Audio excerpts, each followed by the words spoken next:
ఎవరైనా పార్టీలో drink offer చేశారనుకో, నేను తాగనంటే తాగనని చెప్పు. ఏదో దొరికిందే సందని చెప్పేసి పీకల దాకా తాగేసేసి రామాకు, ఓకేనా? ఇదిగో మా ఓళ్ళు కానీ ఎవరైనా అడిగారనుకో, వంట బాగా చేస్తుందని చెప్పు, ఓకేనా? అంతేగాని ఇంకా హాస్పిటల్కి వెళ్ళలేదు అని అతి తెలివి మాత్రం ఉపయోగించు, ఓకే? నా చీర బాగుందా?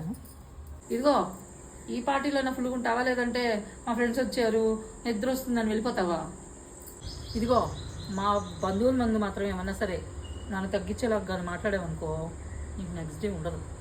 మెహందీకి వచ్చేసేసి గ్రీన్ అంట, హల్దీకి వచ్చేసి ఎల్లో అంట. పెట్టుకున్నావా? నీ బట్టలు నువ్వు పెట్టుకున్నావా?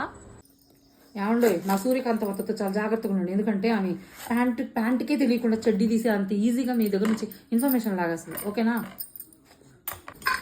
లాస్ట్ టైం కూడా ఇలాగే చేసావు. కరోనా టైంలో ఇంటి పని వంట పని అంతా నేనే చేశాను, తెలిసిన పరువు అంతా తీసావు నువ్వు. అందరితో ఓవర్ ఫ్రెండ్లీగా ఉండబాకు, అలా అందరితో మూడీగా కూడా ఉండకు. ఈ రోజైనా మా ఓల్డ్ పెట్టిన గోల్డ్ బ్రేస్లెట్ గోల్డ్ చైన్ అయినా వేసుకో. నేను మన ఇంటికి డౌన్ పేమెంట్ కట్టానని చెప్తా, లోన్ తీసుకున్నానని చెప్పకు. ఇద్దరం ఒకే మాట మీద ఉందాం. ఎవరైనా మీకు గొడవలు అవుతాయా అని అడిగారు అనుకో, జస్ట్ వారానికి 7 సార్లే అని చెప్పకు. ఎందుకంటే మంది అన్యోన్య దాంపత్యం అని ప్రూవ్ చేద్దాం, ఓకేనా?